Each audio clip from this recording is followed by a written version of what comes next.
The FBI is getting a little more aggressive with me. They're like banging on my windows, so like I need to get through some of this stuff. I think the word pudding is for money, like because I need to get some solid pudding, but I think that that might not actually be what it was.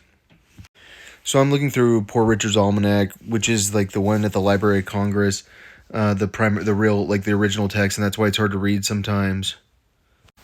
I'm looking through this text because I'm trying to figure out like ancient Egyptian.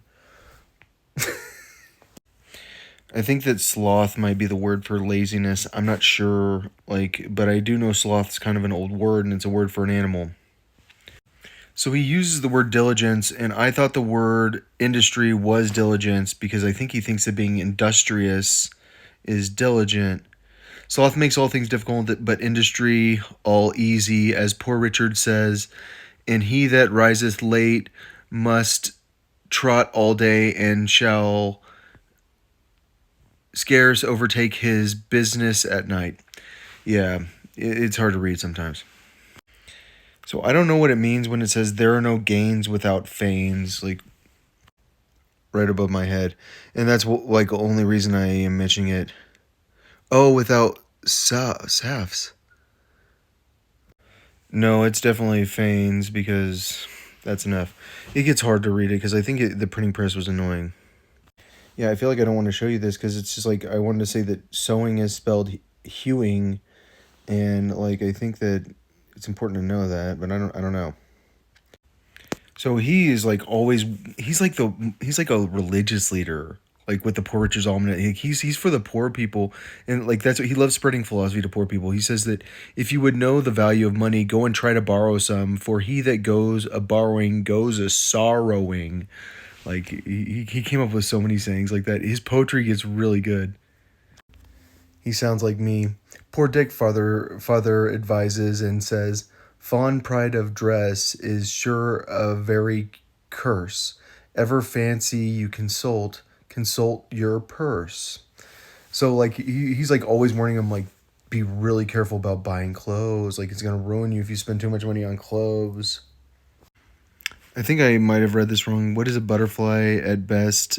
He's but a caterpillar drift. The gaudy fops his pictures just as Porges says.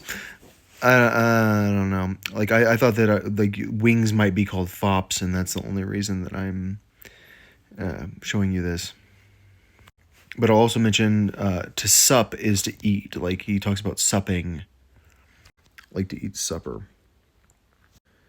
He has a saying, "Tis hard for an empty bag to stand upright," because like for a poor person, like it's so hard to come from like a very poor position, and that's why he's always worrying. He's always warning people like you don't want to go into debt because everyone is in debt to England back then. Like they had the worst taxes, and they were all in debt to England.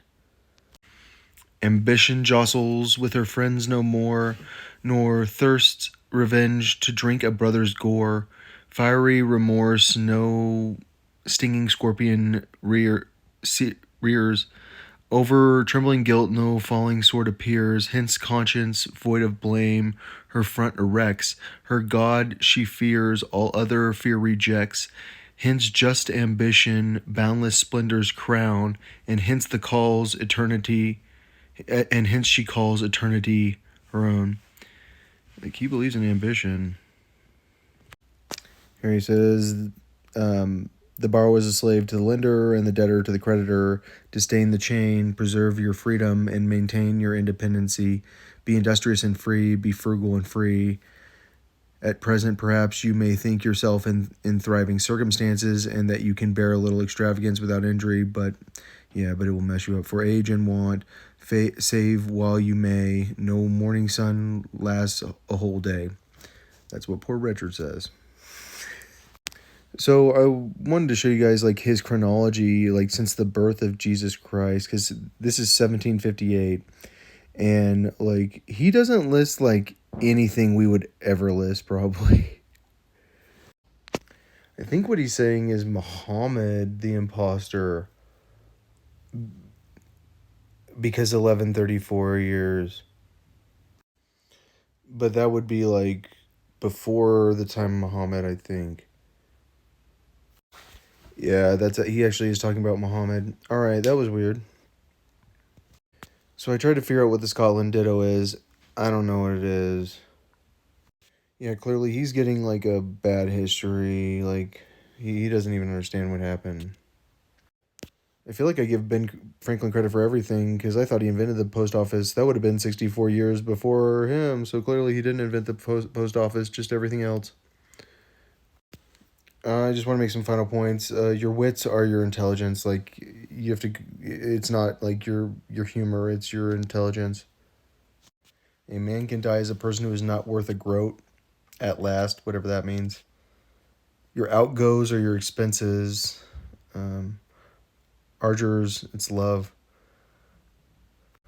So it can use. He uses of, or he uses of as from. Yeah, and he uses much as many. It's important to know that. He uses aid for help, like which was something we still use.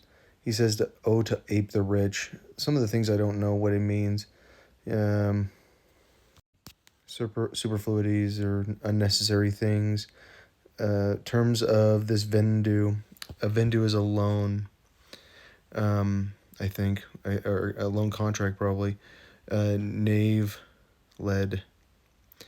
Edict is a law. Like if someone released an edict, an edict. Ben Franklin's been my hero for a long time, and I don't really care if the Aryan thing's on the board. Like, I think there's nothing wrong with being an Aryan, and like, I think you have to be a secret Aryan to be an Aryan. Like, you're not allowed to be an Aryan because it's secretly in the Bible, and all the Jewish people will put you in jail for saying stuff. And that's the real thing about like whoever is like knocking on my door, knocking on my window, coming like on my back porch, like banging on my freaking windows, like harassing me all day, like all day. All you do is come to my house all day. It's like really, like you really, really, really do not get the situation where like you're saying F the Constitution and your people are censoring, and then you're like hanging out at my house, and it's like, how in the world is this person that confident to do that? And I think clearly it's because you got a president who's a secretly Jewish person, and you got a bunch of people that are very powerful that say that it's okay for you to show up at my house and constantly harass me. But, like, I mean, I don't know what you're going to do. I don't know what your plan is. Like, I mean, clearly, like, you're disturbing my mom because, like, you like, all day, all you do is talk to my mom, apparently, because she, like, messaged me all day about you. So, like, I don't know what the deal is here. Like, I think that you're like one of those people that really believes that like you can do what you're doing, like you can censor while you're arresting me for free speech, like while you already had me arrested with no trial, and so now you definitely don't have to worry about a trial. Like you can incarcerate me for a long time. It's like, how is this person so confident? And I think it's because you're fucking stupid. And that's the thing. I'm dealing with some fucking stupid people. You're very, very fucking brave. And I think it might be that you know you're fucking done. Like you're ruined. Like all of you. Like you guys are so fucking ruined that you're like, wow, like I can act this way. I'm just gonna sit there and scare them because like the reality is, you know, I'm not coming to the door. You just want to like bang on my windows. You want to scare me, and like I'm used to it now because you've been scaring me my whole life. Like you think this is new? You guys always scare me. You've been intimidating me for like 10 years now, at least. Like you were trying to intimidate me before. I didn't know you were there.